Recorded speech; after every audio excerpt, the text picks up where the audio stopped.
Hey everyone, it's Ethan or Miist back again for another video today, and welcome back to the channel, guys. We're here again for yet another video. Going to be talking about every movie and show I watched last week, and let's hop right into it. Let's start it off with the one and only season of TV I watched this week, which was season 1 of The Mandalorian. And The Mandalorian is a great show, man. I love this show, and I'm finally glad to show Mel this show. We were kind of out of our Star Wars era for a little bit, finally getting Mel back into it to start and watch it with me again, which I'm glad, because this is something I really want to finish with her, and we're almost there. We're almost done, Mel, I promise. We're getting close. Anyways, yeah, really good. Mel was emotional every episode because she was scared Grogu was going to get hurt. And guys, if you're trying to get your girlfriend into Star Wars, show them Grogu. Don't tell them when they show up, but show them Grogu. Yeah. Anyways, I've seen this season before, so this is great. Glad I got to rewatch it. I haven't seen season 3 before, so we'll get there soon. But yeah, season 1 is an amazing season of TV, in my opinion. Rated a 92 out of 100.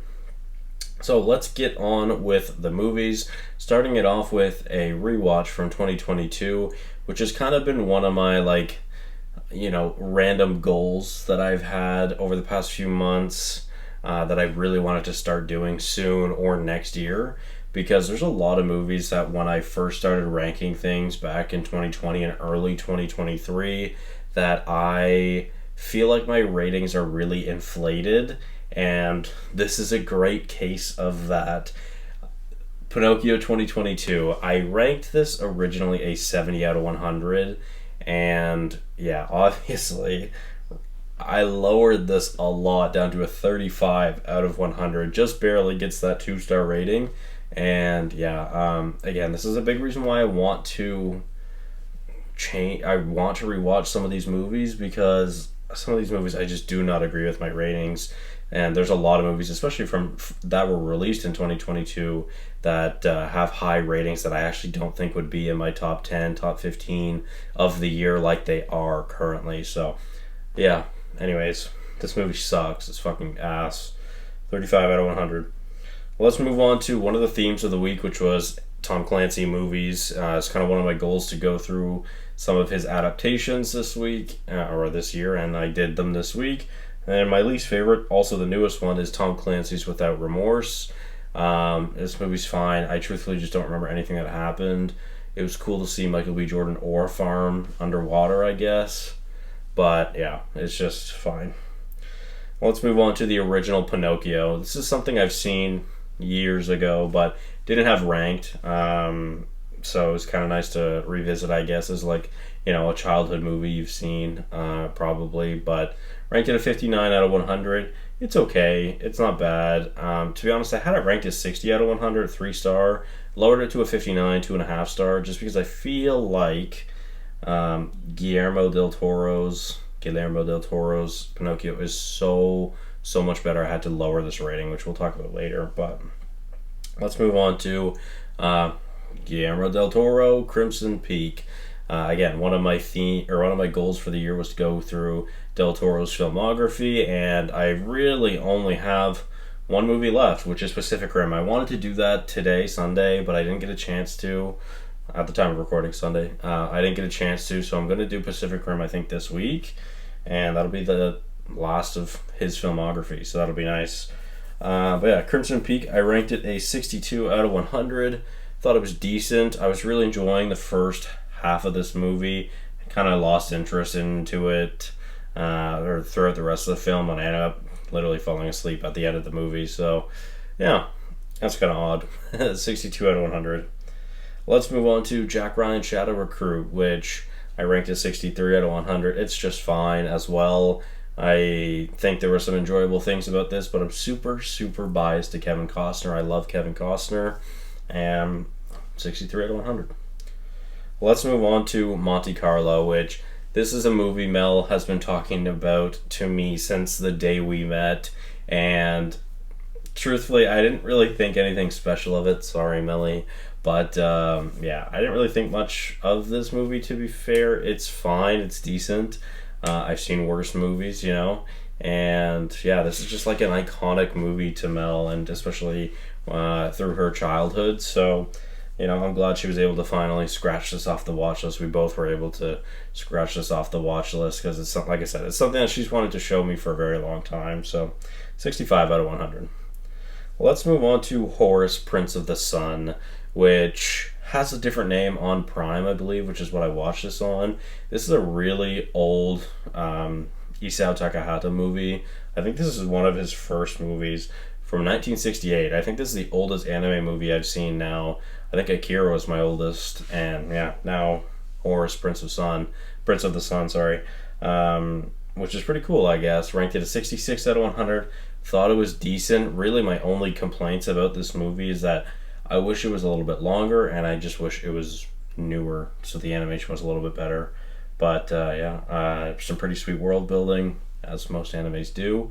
But yeah, thought this was a decent movie. Let's move on to The Sum of All Fears. Thought this was a decent movie as well. Also ranked it a 66 out of 100. And yeah, to be honest, I enjoyed these Tom Clancy movies more than I thought. The three that I've talked about so far were fine. They're definitely not my favorites. But the actual trilogy that's connected, I really enjoyed, which we'll talk about here shortly. Anyways, let's move on to The Pickup. I acknowledge you, my tribal chief. Shout out Roman Reigns for the 12-second cameo that he has in this movie. And Roman's really going full Hollywood right now, which I'm kind of excited to see how that goes. Going to be filming Street Fighter soon alongside Cody. And then also in another movie coming out this year. I don't remember what it's called. And I think maybe something else. But yeah, shout out Roman. Shout out my tribal chief. Right, this is 67 out of 100. I've seen far worse originals from Prime. So not too much to complain about. Let's move on to The Hunt for Red October, which is most people's favorite Tom Clancy adaptation, but for me, this was a really slow movie. It felt long at times, but I also didn't get to finish this in one sitting, which, happens a lot to me, unfortunately. Sometimes I just get busy, don't get to finish a movie in one sitting, so that could have an effect on how I felt about the movie, but overall, I ranked this a 68 out of 100. Thought it was a decent movie. I just felt the runtime, and it felt a little slow at times. So, yeah. Let's move on to Clear and Present Danger. These two Tom Clancy, Jack Ryan, Harrison Ford movies I really, really enjoyed. This one, 77 out of 100. I really enjoyed. Harrison Ford is just awesome. And there's some more of these crime thriller spy movies from Harrison Ford that I want to watch. I was going to watch The Fugitive this week, but I didn't get a chance to, so I think I'm going to do that next week. But yeah, overall, ranked this a 77 out of 100. Thought it's a pretty good movie, and might as well move on. Let's go to Barbie, the most popular movie on Letterboxd. Fun fact, almost at 6 million members, which is pretty cool. And yeah, this is the third time I've seen Barbie now. This is the first time since it was in theaters, though. So Mel and I had seen it on our first date together. Fun fact, back in July 2023. It was actually July 23rd, 2023. And then we went on a double date to see it again in theaters not long after that. And then, of course, here we are. And my rating has changed every time for this movie. It's gone down every time. It originally started at an 84, then down to an 82, then down to an 80 currently. So there was definitely parts in this movie where I'm like, wow, that's kind of rough. Just stuff that I didn't enjoy. But for the most part, obviously, it's a very gorgeous movie, and this is a very important movie, I think, as well. And personally, I love I'm Just Ken very, very much. It's literally one of mine and Mel's most replayed songs in our relationship, which is probably something we should be ashamed of. But yeah, overall, I'm just glad we were able to rewatch this. It's something we've been talking about rewatching since last summer, so glad we were finally able to do that. Let's move on to Only Yesterday, another Takahata movie. And this one I ranked an 80 out of 100. This one's a gorgeous movie, and it's just kind of made me emotional in a way that I wasn't really expecting. Just kind of how much I wish I could remember stuff that happened in my childhood. or even stuff that happened, a few years ago. When I met Mel, one of my friends had passed away, and we had kind of drifted apart before he had passed away, and I find myself it's very hard for me to just remember these memories that we have of each other. I have very fond memories, but there's so much that I feel like I should remember that I don't remember, and it really hurts my feelings because I've just always had a really terrible memory in that kind of case. So yeah, it kind of made me emotional in a way that I really wasn't expecting. So that sucked, but overall, this is a gorgeous, gorgeous movie, and I definitely recommend this movie. It's a fantastic movie. Ranked an 80 out of 100. Let's move on to Guillermo del Toro's Pinocchio, which I ranked an 81 out of 100. And honestly, I was convinced there wasn't going to be any good Pinocchio movies, but especially because I was worried about this one because historically, I literally don't like Guillermo del Toro movies at all. Sorry. This is the only one that I can confidently say I like. Crimson Peak was like almost, but the rest of the movies that I've seen of his filmography, except for Pacific Rim and Hellboy and Mimic, I really have not enjoyed, have not jived with. So, yeah, this was a pleasant surprise. I really liked the fantastical elements plus the war elements in it. Thought this was far better than anything we've gotten from Disney. So, yeah, 81 out of 100. Let's move on to Patriot Games, which is my favorite of Tom Clancy's adaptations, which I ranked at 81 out of 100. This is just a tense action thriller. Reminded me a lot of like Winter Soldier, but not as good. And yeah, had a great time with this again. I really want to watch some other Harrison Ford crime thriller spy movies, and yeah, it just kind of got me into the genre. Again, I liked these movies way more than I thought I was going to, which is a big dub, I guess. So 81 out of 100.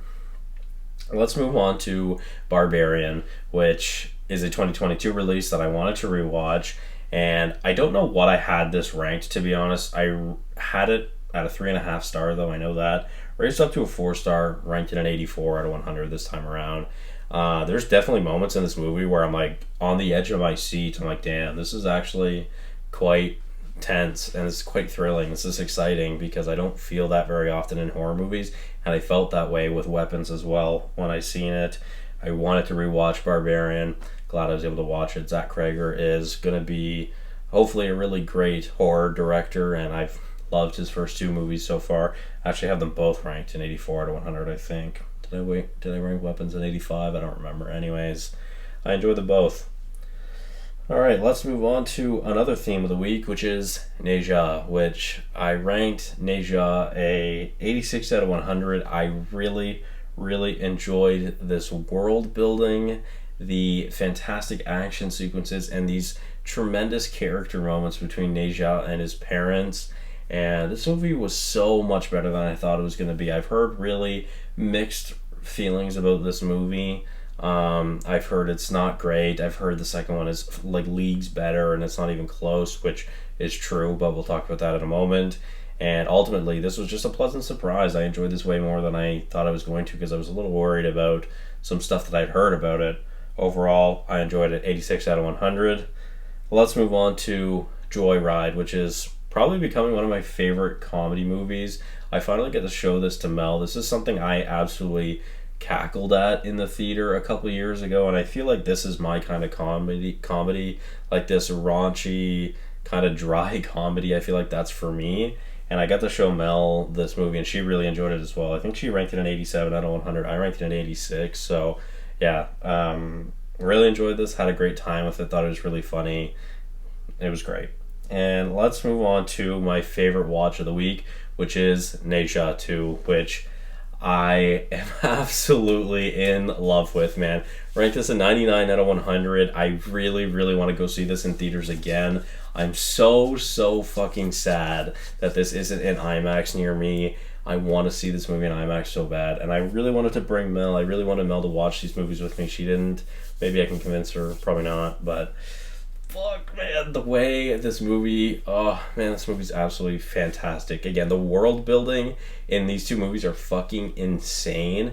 It's probably some of the best, if not the best, anime world building I've ever seen. And I really haven't watched many Chinese movies, but these two movies are fucking amazing.